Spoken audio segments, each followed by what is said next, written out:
मानो तो मौज है वरना समस्या तो हर रोज है। भगवत गीता का महामंत्र वो है स्वीकार। Accept the thing, accept the situation, accept the people as it is. जो जैसा है उसे वैसा ही स्वीकार करना है। हमारी समस्याओं का मूल कारण है कि हम स्वीकार नहीं करते। एक्सेप्टेंस नहीं। हाँ, सोचते हैं एक्सेप्टेंस, लेकिन अंदर से होता नहीं है। होता। ये छोटी सी बात है लेकिन अप्लाई करने में वर्षों लग सकते हैं। मैं बोल रहा हूं, जरूरी नहीं है कि मैं सारी चीजों को एक्सेप्ट कर पाया, लेकिन जब जब शिकायतें आती है या एक्सेप्ट नहीं होता है तो मन खराब होता है। और जैसे ही स्वीकार आता है कि सब कुछ प्रकृति का है, तो अंदर से ठहराव आता है, शांति आती है। तो शांति का मूल मंत्र है स्वीकार, कि यहां किसी को बदला जा ही नहीं सकता है। सब कुछ कुदरत ने बनाया है। कण कण रूप बदल रहा है ना, सारी चीजें रूप ही तो बदल रही है। अब आप देखिए, पोटी किससे बनी है? जो हमने खाना खाया है। अगर खाने से बनी, ठीक है, तो अगर पोटी गंदी है तो खाना ही गंदा ही हुआ, फिर खाना कैसे साफ होगा? अब देखो पता ये क्या होता है, ऐसी बातें सुनो ना तो और ही वो लगता है, ऐसा लगता है कि पता चले और ही किसी और चीज से गिनना मानने लगो। मत करो ऐसी बातें। नहीं, मत देखो सुनो। गिनना तो सारी चीजों से ही मान लो, सारी चीजें बनी ही है किसी, कहाँ मान के ओसीडी वहां गिनना बनाएगा जो आपके कंट्रोल मैंने में। आपका वीडियो एक देखा था, उसमें था ना सब्जी देखी इसमें ऐसे उग रही है तो उधर ही 40। हाँ, तो फिर मेरे को लगा अरे पता चले सब्जियों से ही बराबर हो जाए, मत देख मत देख। फिर ना वो वीडियो देखने से ही रोक देता है। अवॉइडेंस है। हाँ, अवॉइड। अब आपको सामना करना है, मत देखने से समस्या बढ़ेगी। कि असली में तो वैसे उगी रही है ना सब्जी। हाँ, मेरे ना देखने से ऐसे उगने तो बंद नहीं हो जाएगी। हाँ, लेकिन मेरा डर कम हो जाएगा। मैंने नहीं देखी तो मुझे पता ही नहीं अब पता ही कि नहीं ऐसे उगती है। लेकिन अब सामना करे बगैर वो डर निकलेगा नहीं। युद्ध करे बगैर तो युद्ध जीतोगे नहीं। चाहे कृष्ण साथ में है तब भी अर्जुन को युद्ध तो लड़ना पड़ा। कृष्ण एक पल में युद्ध समाप्त कर सकते थे, युद्ध समाप्त भी कृष्ण नहीं किया। अर्जुन के बस की बात कुछ भी नहीं थी, अर्जुन से हुआ नहीं कुछ भी। किया तो सब कुछ कृष्ण ने, लेकिन माध्यम तो अर्जुन ही रहा ना, तीर तो अर्जुन को फिर भी चलाना पड़ा ना। तो ऐसे ही सामना तो आपको करना ही पड़ेगा। सामना किए बगैर तो आप ठीक हो नहीं सकती। बस वही आ रही है कमी। हाँ, लेकिन अब सामना मैं कर रहा हूँ, गीता और क्या है? बैठे बैठे बोलने में मुझे ये पता, मुझे वो तो बहुत इजी है, सामना ही तो नहीं हो रहा। अरे सामना करने के लिए हमें उतरना होगा मैदान में। असली युद्ध तो पहले मन से शुरुआत होके मैदान तक जाना होगा। हम मन तक ही रह जाते हैं, मैदान में तो उतरे ही नहीं ना। मैदान में उतरेंगे, फुल उतरेंगे, मोर्चा बांध के उतरेंगे, ऐसा थोड़ी ना है। वो आपको भी पता है कि मैदान में तो उतरना ही उतरना है। तो इसलिए मैं आपको मैदान में ले जाने से पहले तैयार कर रहा हूं। वैसे तो आप तैयार हैं काफी हद तक, लेकिन मैं अपनी तरफ से भी तो तैयार करूंगा ही। हाँ, कि मेरे को वैसे भी आप फिर सारा मेरे जानोगे क्या चीजें हैं, हाँ, तभी फिर पता लगेगा ना भी कहाँ ब्लॉकेज है, कहाँ रेजिस्टेंस है। लेकिन आपको एक बात याद रखनी है कि ईमानदार रहना है अपने लिए, मेरे लिए नहीं, अपने लिए। आपको कुछ भी लगे, कुछ भी विचार आए, कहीं भी डर आए, चिंता आए, तो खुल के बोल दीजिएगा, शर्माइएगा मत। मन में नहीं रखना है, छुपाना नहीं। मुझे पता है आपका मन विरोध करेगा, मन भगाएगा, सब कुछ होगा, लेकिन आप बताओगे, ठीक है? होगा, ऐसा होता है। बहुत सी चीजें हम छुपा जाते हैं।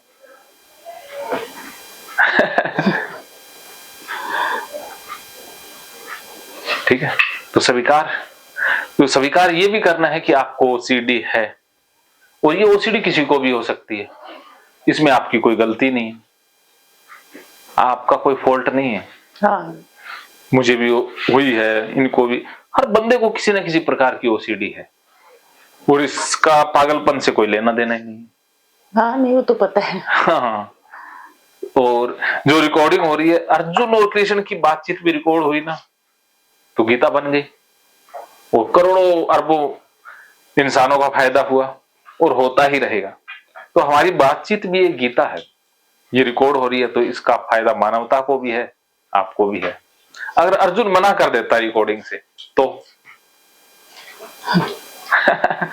तो इसलिए आपको रिकॉर्डिंग के ऊपर ये नहीं सोचना कि रिकॉर्ड हो रही है, तो इससे मानवता का ही लाभ है, क्योंकि हमारी बातचीत तो वैसे भी चलनी है और ये रिकॉर्ड होगी तो पता नहीं कितने लाखों लोगों का भला हो जाएगा, क्योंकि सारे यहां नहीं आ सकते और करोड़ों लोग मेरे पास मैं लाभ बुला भी नहीं सकता, इलाज भी नहीं कर सकता। बहुत से लोग सुसाइड करने को तैयार बैठे हैं, वो कर भी रहे हैं, तो कुछ लोग वीडियो देख के अपना जीवन तो बचा लेंगे, तो वो पुण्य आपको ही मिलेगा ना। नहीं, सच में ये ऐसा ही होता है भी, हमारी बातचीत है, हमारा फायदा, इलाज हो रहा है, तो ये इलाज सबका हो रहा है आपके साथ, तो इसलिए आप भाग्यशाली हैं कि माध्यम बनी है, निमित्त बनी है। कुदरत इस नेक कार्य के लिए सबको नहीं चुनता है, कुछ कुछ लोगों को ही चुनता है। क्या समझे? ठीक है। क्या बोलूं इस पे? है ना, मन में जो भी फीलिंग है, भाव है, बोल सकती हैं। नहीं, ठीक है, सही कह रहे हो। तो स्वीकार एकदम।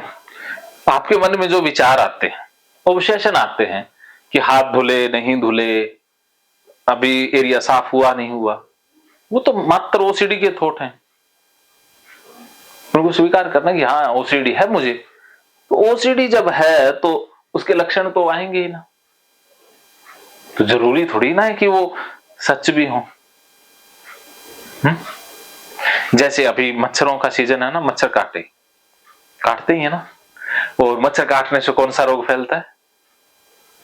मलेरिया है, डेंगू है, कहीं है। डेंगू को होता नहीं, हाँ डेंगू वाले मच्छर नहीं पालते। अच्छा, अब तो मलेरिया वाले तो पालते हो। तो मलेरिया की बात कर लेते हैं। मलेरिया हो जाता है जिस इंसान को, तो उस इंसान को सर्दी लगती है, लगेगी, ये लक्षण है मलेरिया का।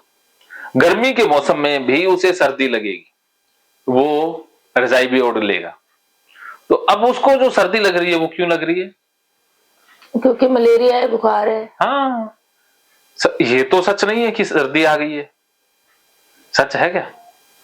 तो उसी प्रकार आपको ये विचार आ रहे हैं कि धुला नहीं धुला, पोटी गंदी है, तो ये तो ओसीडी का लक्षण है।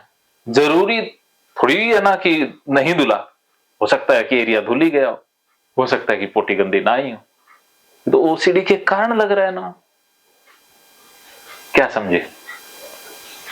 पता है ओसीडी के कारण लग रहा है, लेकिन फिर भी क्यों नहीं करा जा रहा? कोई बात नहीं, वो भी होगा। वो फिर भी पता तो है कि जो तू कर रही, क्योंकि ऐसा हो ही नहीं सकता ना कि मतलब बंदा को आधा घंटा पौना घंटा लग रहा है और वो एरिया धुला ही नहीं। हाँ। मतलब ये तो प्रैक्टिकली पॉसिबल नहीं है, तो इसका मतलब ओसीडी की वजह से ही आ रहा है। तो ओसीडी की वजह से लेकिन फिर भी वो उठना इतना मुश्किल क्यों हो जाता है सीट से? ओसीडी जाम कर लेती है। मतलब सही में कई बार ऐसा लगता है कि ना अंदर जैसे वॉशरूम की सीट पे बैठती हूँ ना, चुंबक से हो जाता है मुझे। हाँ, उस मैं उठ ही नहीं पाती ना, उठ नहीं, वो हिप्नोटाइज करती है। हाँ, मैं उठ ही नहीं पाती। मतलब ऐसा लगता है अच्छा चल एक बार, और एक मुझे पता है वो मैं जितनी बार एक बार तो एक बार एंड नहीं होना, लेकिन फिर भी वो अच्छा एक बार देखी हो और फिर ना उठ जाइए, पक्का है इस बार, पक्का है इस बार, पक्का है। इतना अपने आप को ट्रेन करती हूँ, इतना सोच वो करूंगी, लेकिन वो एक बार एंड नहीं होता, वो चलता रहता है। ऐसा ही होता है सबके साथ। हाँ, यहाँ पर देखो, आपको पता लग गया, ये तो बहुत अच्छी बात है ना, तो पता लगना भी एक बहुत बड़ी सीख है। तो अब उठाने के लिए अपने आप से साहस नहीं हो रहा, तो हमें बाहर से भी मदद की जरूरत पड़ती है कि कुछ दिनों के लिए, जैसे आपका पैर टूट गया, पैर और तोड़ दो। चलो हाथ तोड़ देते हैं। नहीं, कुछ मैं तोड़ू, मैं वैसे बहुत मेरी दवाइयां चल रही है। चलो किसी और का तोड़ते हैं। किसी और का टूट जाए तो उसे कुछ दिन वैसाखियों के सहारे चलना पड़ेगा ना, चलना पड़ता है ना, क्योंकि सहारा देना होगा। तो जैसे ही वो स्वस्थ हो जाएगा तो छोड़ दे। हाँ, उसी प्रकार आपको एक बार तो सहारा चाहिए ना, कि जो एक बार धक्का करे, कुछ दिनों तक के बाद आपको खुद ही हो जाओगे। हाँ, बस वो धक्के की ही जरूरत पड़ रही है, क्योंकि मैंने बहुत, ऐसा नहीं है मैंने इस पे नहीं काम किया या नहीं सोचा, मैंने बहुत किया है कि मैंने कई महीने से मैं इस पे जैसे लगी भी हूं ना कि नहीं तू करेगी, तू करे, लेकिन नहीं हो रहा, नहीं होगा, अपने आप वो नहीं होता, तो हमें फिर बाहर से धक्के की जरूरत पड़ती है। बस वो एक कुछ दिनों के बाद वो धक्के की भी जरूरत नहीं रहेगी। जैसे गाड़ी है, गाड़ी जैसे बैटरी डाउन है तो उसको धक्का लगाना होता है, तो फिर धक्का लगाने के बाद तो फिर जरूरी थोड़ी है कि उसको धक्का ही लगाते रहो, हाँ। फिर तो अपने आप चलती है। तो एक बार तो धक्के की जरूरत है ना, वो सेल्फ काम नहीं कर रहा, सेल्फ हमारी खराब हो गई है ऐसा ही है, इतना ही फर्क है और कुछ नहीं। तो एक बार धक्का लगा दिया फिर सेल्फ भी, बैटरी भी चार्ज हो जाएगी, बस सब कुछ हो जाएगा। तो एक बार आपको धक्के की जरूरत रहती है बस तो वो आप प्लान करते हैं, वो डिजाइन करते हैं कि कैसे आपने ये प्रोसेस करना है, कैसे उठना है। एक बार तो आप खुद ही करोगी और वो काम तो 100% हो ही जाएगा। दूसरा ऑप्शन यही है कि आपको एक फिर हेल्प दे देंगे दूसरे ऑप्शन में, वो तो हो ही जाएगा, लेकिन पहले आपको इतना ट्रेन कर देंगे कि आप 2, 3, 4, 5 मिनट का जितना टाइम रखेंगे उसी में उठ जाओगे। ओके, ठीक है। तो अब आपने पूरी तरह से स्वीकार कर लिया ना कि ये जितना हो रहा था वो ओसीडी का ही झमेला था, आपको स्ट्रेस लेने की, चिंता करने की कोई जरूरत नहीं है। जैसे मलेरिया की हम दवाई लेते हैं, मलेरिया ठीक हो जाता है, वैसे ही ओसीडी के लिए जब हम सही थेरेपी लेते हैं तो ये ठीक हो जाती है। सही दवाई काम करती है ना बीमारी को ठीक करने में, तो थेरेपी भी सही, और उतनी थेरेपी जितनी की हमें जरूरत है। ज्यादा लेंगे तो भी, ओवरडोज ले लेंगे तो भी गड़बड़ है, और कम डोज ले लेंगे तो भी गड़बड़ है। इसलिए एक ट्रेंड, एक अनुभवी काउंसलर का बहुत जरूरी रोल रहता है। जैसे एक बार क्या हुआ कि एक इंजन खराब हो गया था, कंपनी का इंजन था, और उस इंजन को ठीक करने के लिए कंपनी की तरफ से इंजीनियर आए, वो ठीक ही नहीं कर पाए। तो आखिर में वो जो इंजन का मालिक था और कंपनी के जो ओनर थे कि ये तो बहुत बड़ी बात हो गई, ठीक ही नहीं हो रहा। तो उन्हें पता चला कि एक ना यहाँ पर कोई वैसे ही बंदा है, मिस्त्री है, जुगाड़ी सा, वो कर सकता है। तो वो तो हैरान हुए, भी इंजीनियर फेल हो गए और वो मिस्त्री कर सकता है। तो उनको भी लगा यार जब फेल तो हो ही गया तो अब आजमा ही लेते हैं, तो उसको बुला लिया। वो आया एक हथौड़ा सा लेकर के, और इधर उधर देखा और उसने 3 चोट मारी एक जगह और कहा कि अब चलाओ, और वो इंजन चल गया। कंपनी के मालिक और वो इंजन का मालिक बड़े हैरान हुए कि इसने चला कैसे दिया। फिर आखिर में पूछा भी तुम्हारी फीस क्या है? कहते 3 लाख रुपए। वो कहता इतनी बड़ी फीस थोड़ी हो सकती है, 3 चोटें ही तो मारी है। वो कहता 3 चोटों की तो 3 रुपए फीस है, वो मैं छोड़ सकता हूं, लेकिन बाकी की फीस है वो किस चीज की है? वो इस चीज की है कि ये 3 चोटें कहां मारनी है, कितनी मारनी है, वो सीखने के लिए मैंने 30 साल लगाए हैं। क्या समझे? ट्रेनर का फर्क होता है, जिसको समझ है हाँ, जिस काम की, उसको समझ थी उस काम की, तो उसने अपना 3 हथौड़ों से ही ठीक कर दिया। हाँ, तो ऐसा ही होता है, अनुभव सबसे बड़ा ज्ञान है।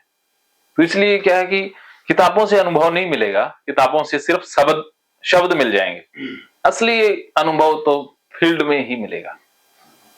तो इसलिए ट्रेंड काउंसलर से इलाज कराने में ज्यादा फायदा होता है, और अनट्रेंड से फिर हो सकता है पैसे कम ले ले, हो सकता है कि कई बार फ्रेशर फ्री में भी इलाज कर देते हैं, क्योंकि उसको भी तो अनुभव की जरूरत है।